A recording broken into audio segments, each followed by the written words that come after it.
The lord. హల్లెలూయా. దేవుని పరిశుద్ధ నామానికి స్తోత్రం కలుగునుగాక. ఈ మంచి ఉదయకాల సమయం దేవుని మాటలు వింటున్న మీ అందరికీ కూడా నా హృదయపూర్వకమైనటువంటి వందనాలు. ఎలా ఉన్నారు? మీరు, మీ కుటుంబాలు, మీ బిడ్డలు క్షేమంగా ఉన్నారా? దేవుని మహాకృప మీకు, మీ కుటుంబాలకి తోడయ్యుండును గాక. ఆమేన్. Praise Lord. పరిశుద్ధ గ్రంథంలో నుండి ఒక వాక్యాన్ని మనం చదువుకుందాం. సామెతల గ్రంథం 7వ అధ్యాయం 1వ వచనాన్ని మనం చదువుకుందాం. సామెతల గ్రంథం 7వ అధ్యాయం 1వ వచనం. నా కుమారుడా, నా మాటలను మనస్సున ఉంచుకొనుము, నా ఆజ్ఞలను నీ యొద్ద దాచిపెట్టుకొనుము. నా ఆజ్ఞలను నీవు మనస్సున ఉంచుకొని ఎడల, నీ కనుపాప వలె నా ఉపదేశమును కాపాడిన ఎడల నీవు బ్రతుకుదు. హల్లెలూయా. జ్ఞాని అయినటువంటి సొలొమోను గారు ఈ సామెతల గ్రంథాన్ని వ్రాశారు. ఆయన ద్వారా పరిశుద్ధాత్మ దేవుడు చాలా విషయాల్ని బోధిస్తూ వచ్చారు. బైబిల్ గ్రంథంలోనే చాలా ప్రాముఖ్యమైనటువంటి గ్రంథం ఒకటి సామెతల గ్రంథం అండి. ఈ సామెతల గ్రంథంలో 31 అధ్యాయం ఉంది. ప్రతిరోజు నెలకు 31 రోజు కదండి, ప్రతిరోజు ఒక అధ్యాయాన్ని గనక సామెతల గ్రంథాన్ని మనం చదువుకోగలిగితే తల్లిదండ్రులు ఎలా ఉండాలి, పిల్లలు ఎలా ఉండాలి,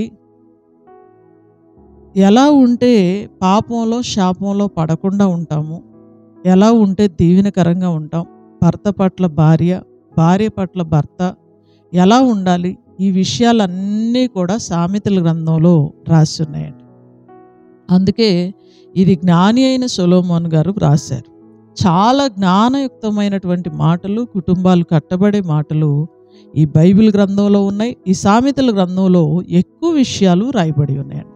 ప్రతిరోజు ఒక అధ్యాయం చదువుకోండి, ఖచ్చితంగా మీ కుటుంబాలకి మేలు జరిగిద్ది, కుటుంబాలు కట్టబడతాయి, దీవెనకరంగా ఉంటాయి. గాడ్ బ్లెస్ యూ అండి. చూడండి, 7వ అధ్యాయాన్ని కనుక మనం చూస్తే ఇక్కడ పరిశుద్ధాత్మదేవుడు ఏమని రాయించారంటే, నా కుమారుడా, నా మాటలను మనస్సున ఉంచుకొనుము, నా ఆజ్ఞలను నీ యొద్ద దాచిపెట్టుకొనుము. హల్లెలూయా. దేవుని యొక్క మాటలని మనసులో పెట్టుకోవాలండి. చూడండి, ఈ రోజున మనం చాలామందిని చూస్తే మనస్సు నిండా ఏముంటుందంటే లోకం ఉంటుందండి, ఫోన్ ఉంటుందండి. ఫోనోగ్రఫీలో వస్తున్నటువంటి ప్రతి కార్యక్రమాన్ని చూస్తూ ఉంటారు, ప్రతి వ్యర్థతంతా చూస్తూ ఉంటారు. చూడండి, మనసులో వాక్యం ఉండాలి అని బైబిల్ చెప్పింది, దేవుని మాటలు ఉండాలి అని పరిశుద్ధ గ్రంథం మనకు తెలియజేస్తుంది. కానీ చాలామంది మనసు నిండా టీవీలు, సినిమాలు, సీరియల్స్, ఇంకా వేస్ట్ లోక వార్తలు, వీటన్నిటితో హృదయం నిండిపోయి చాలామంది పాపంలో పడిపోతున్నారు. చాలామంది ఎందుకు క్రైస్తవులు అనబడినటువంటి వారు కూడా లోకంలో పడి, పాపంలో పడి కూరుకుపోతున్నారు, యవనస్తులు పాడైపోతున్నారు అంటే మనసులో దేవుని వాక్యము లేదండి. లోకంతోనే మనసంతా కూడా నిండిపోయింది. చూడండి, మందిరాల్లో కూడా చాలామంది కూర్చుని ఆరాధన చేస్తారు, కానీ మనసారా ఆరాధన చేయలేరు. అందుకని యేసు ప్రభు వారు మనకు తెలియచేసినప్పుడు కూడా, ఆయన కొన్ని ఆజ్ఞలను మనకిచ్చినప్పుడు కూడా, నీ పూర్ణ మనస్సుతో నీ దేవుడైన యెహోవాకి నువ్వు ఆరాధన చేయాలి అని రాసి ఉంటుంది. పూర్ణ మనస్సుతో చేయాలి. ఈరోజు మనస్ఫూర్తిగా ఆరాధనలు జరుగుతున్నాయా? మందిరంలో చాలామంది కట్టెల్లాగా కూర్చుంటున్నారండి. మనస్ఫూర్తిగా ఆరాధన చేయలేకపోతున్నారు. ఎందుకంటే మనస్సులో దేవుని మాటలు లేవు కాబట్టి. దేవుని మాటలు మనసులో లేని వాళ్ళు మనసారా ఆరాధన చేయలేరండి, మనసారా ప్రార్థన చేయలేరు, మనసారా వాక్యాన్ని వినలేరు. ఆ వాక్యానికి చెవు యొక్కరండి. అసలు చెవులతో మనసారా వాక్యం వింటే ఆ వాక్యం మనసులోకి వెళ్తుంది. నోటితో వాక్యాన్ని చదువుకుంటే ఆ చదివిన వాక్యం మనసులోకి వెళ్తుందండి, మైండ్లోకి వెళ్తుంది, అది పని చేస్తుంది. చూడండి, ఈరోజు చాలామంది చెడిపోవటానికి కారణం ఏంటంటే మనసులో దేవుని మాటలు లేకపోవటమే. అందుకే జ్ఞాని అయిన సొలొమోను గారి ద్వారా పరిశుద్ధాత్ముడు ఏం తెలియజేస్తారంటే, నా మాటలు మనస్సున ఉంచుకొనుము, నా ఆజ్ఞలను నీ యొద్ద దాచిపెట్టుకొనుము. దేవుడు అంటున్నాడు, నా మాటలు నీ మనసులో ఉంచుకో, నా ఆజ్ఞలని నీ దగ్గర దాచిపెట్టుకో అంటున్నారు. ఈరోజు చూడండి, చాలామంది డబ్బును దాచుకుంటారు, వెండిని దాచిపెట్టుకుంటారు, ఇంకేవో విలువైన వస్తువుల్ని వాహనాలని దాచుకుంటారు. కానీ దేవుని మాటల్ని, దేవుని యొక్క ఆజ్ఞలను మనస్సులో దాచుకోవాలంట. నీ యొద్ద దాచుకొనుము అని దేవుడు చెప్పాడు. బైబిల్ గ్రంథంలో మనం చూస్తే ఎమ్మాయి మార్గంలో యేసు ప్రభువారు ఇద్దరు మనుషులతో కలిసి నడిచారండి. ఆయన తిరిగి పునరుత్థానుడై లేచిన తర్వాత ఇద్దరు మనుషులతో కలిసి ఆయన నడుస్తూ వెళ్ళారు. అక్కడ ఒక అమూల్యమైన మాట లూకాసు సువార్తలో వ్రాయబడి ఉంటుంది. 24వ అధ్యాయం 45వ వచనాన్ని గనక మనం చూస్తే ఇక్కడ ఒక అమూల్యమైన మాట వ్రాయబడి ఉంటుందండి. అప్పుడు వారు లేఖనములను గ్రహించున్నట్లుగా ఆయన వారి మనస్సును తెరిచి, హల్లెలూయా. చూడండి, అక్కడ చాలా విషయాలు ఆయన వారితో మాట్లాడుకుంటూ వచ్చారు. పునరుద్ధానం గురించి, లేఖనాల గురించి, ధర్మశాస్త్రం ఏం చెప్పింది దాని గురించి చాలా విషయాలు యేసు ప్రభు వారు వాళ్ళిద్దరితో మాట్లాడుకుంటూ వస్తే ఆయన వాళ్ళ మనస్సును తెరిచాడంట. ఆ లేఖనాలని గ్రహించడానికండి మనస్సు తెరవబడాలి. ఈరోజు చాలామంది ఎందుకు దేవుని వాక్యాన్ని గ్రహించలేకపోతున్నారు, ఎందుకు వాక్యానుసారంగా బ్రతకలేకపోతున్నారంటే వాళ్ళ మనస్సులు తెరవబడలేదండి. మీరు అనొచ్చు, అమ్మ మందిరంలోనే ఉంటున్నారు కదా అని. మందిరంలోనే ఉన్నారు కానీ మైండ్ ఆబ్సెంట్గా ఉందండి, బాడీ ప్రజెంట్గా ఉంది. మనుషులైతే ఉంటున్నారు కానీ మైండ్ అంతా కూడా లోకం మీద తిరుగుతూ ఉంది. కానీ బైబిల్లో ప్రభు అయిన యేసుక్రీస్తు వారు ఏమని తెలియచేశారంటే, నా కుమారుడా, నా మాటలను మనస్సున ఉంచుకొనుము, నా ఆజ్ఞలను నీ యొద్ద దాచిపెట్టుకొనుము. మనస్సులో దేవుని వాక్యాన్ని ఉంచుకుంటే, దేవుని మాటలు ఉంచుకుంటే ఏం జరిగిద్దో కూడా 2వ వచనంలో ఆయన మనకు తెలియచేశారు. నా ఆజ్ఞలను నీవు మనస్సున ఉంచుకొనిన ఎడల, నీ కనుపాపు వలె నా ఉపదేశమును కాపాడిన ఎడల నీవు బ్రతుకుదువు. హల్లెలూయా. చూడండి, చాలామంది బ్రతికుండియు చచ్చిన వారి వలె ఎందుకు బ్రతుకుతున్నారంటే మనసులో దేవుని వాక్యం లేదు కాబట్టి. ఎందుకు బ్రతుకుతున్నామో మాకే తెలియట్లేదమ్మా.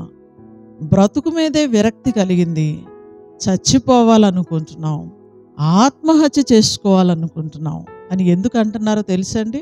మందిరాలకు వస్తున్నారు కానీ దేవుని వాక్యం, దేవుని మాటలు వాళ్ళ మనసులో లేవు కాబట్టి చిన్న చిన్న వాటికే తొందరపడతారు, నిర్ణయాలు తీసుకుంటారు.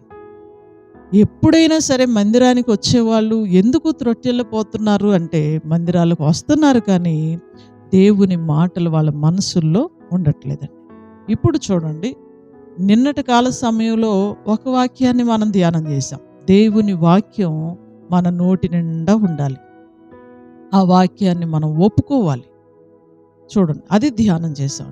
ఆ నోట్లో ఉన్న వాక్యం మనసులోకి ప్రయాణం చేయాలండి. చూడండి, మనస్సులోకి ప్రయాణం చేయాలి. చాలామందికి నోట్లో వాక్యం ఉంది, చదువుతారు, ఉచ్చరిస్తారు, కానీ మనసులోకి దాన్ని తీసుకోలేరు. కానీ బైబిల్ మనకేం చెప్తుందంటే దాన్ని దాచిపెట్టాలి, కనుపాపలాగా దేవుని వాక్యాన్ని కాపాడాలి. అంటే మనస్సులోకి దాన్ని మనం తీసుకోవాలి.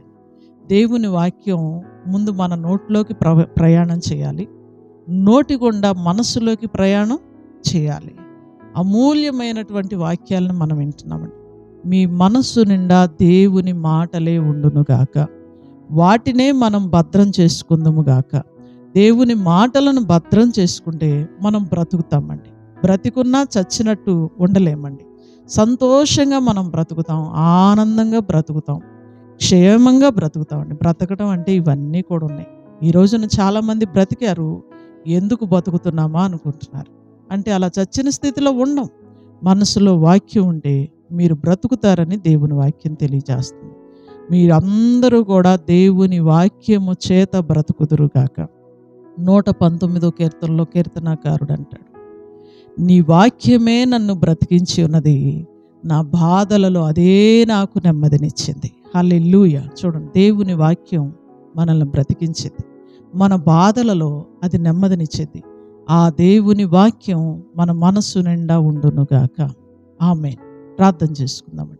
సకల ఆశీర్వాదములకు కారణభూతుడు అయిన మా తండ్రి, మీ ఘనమైన శ్రేష్టమైన నామానికి వందనాలు, స్తోత్రాలు, స్తుతులు చెల్లిస్తూ ఉన్నాం. గడిచిన దినాలన్నీ మమ్మల్ని కాపాడి క్షేమం ఇచ్చినందుకు వందనాలు. ఈ మంచి ఉదయకాల సమయం అమూల్యమైన నీ మాటలు మాకు తెలియచేసినందుకు వందనాలు.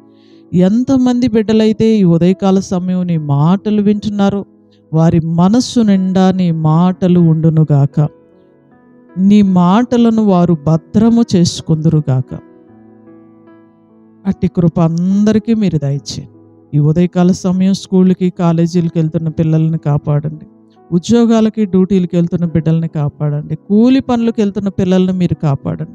అందరి ప్రయాణాల్లో రాకపోకల్లో మీరు తోడుగా ఉండండి. మా ప్రాంతాల్లో ఉన్న మంచి వ్యాపారస్తులందరినీ దీవించండి. అందరికీ నీ కృపా కాపుదల క్షేమం దీవెన మీరు అనుగ్రహించమని వేడుకుంటూ అందరి మనస్సు నిండా నీ మాటలు నిలిచి ఉండునుగాక. ఈ వాక్యపు ఆశీర్వాదాలన్నీ నీ మాటలు వింటున్న ప్రతి బిడ్డకి మీరు అనుగ్రహించమని వేడుకుంటూ నజరేయుడును శక్తి కలిగిన యేసుక్రీస్తు వారి అతి శ్రేష్టమైన నామములో ఈ ప్రార్థన మనవులు అడిగి వేడుకొంచున్నాము తండ్రి. ఆమేన్. హల్లెలూయా. గాడ్ బ్లెస్ యు అండి. దేవుడు మిమ్మల్ని దీవించునుగాక. అందరికి వందనాలు. తిరిగి రేపు ఉదయకాల సమయం ఇదే సమయానికి మరలా మనం కలుసుకుందాం. దేవుని మహాకృప మీకు తోడై ఉండునుగాక. ఆమేన్. Praise lord.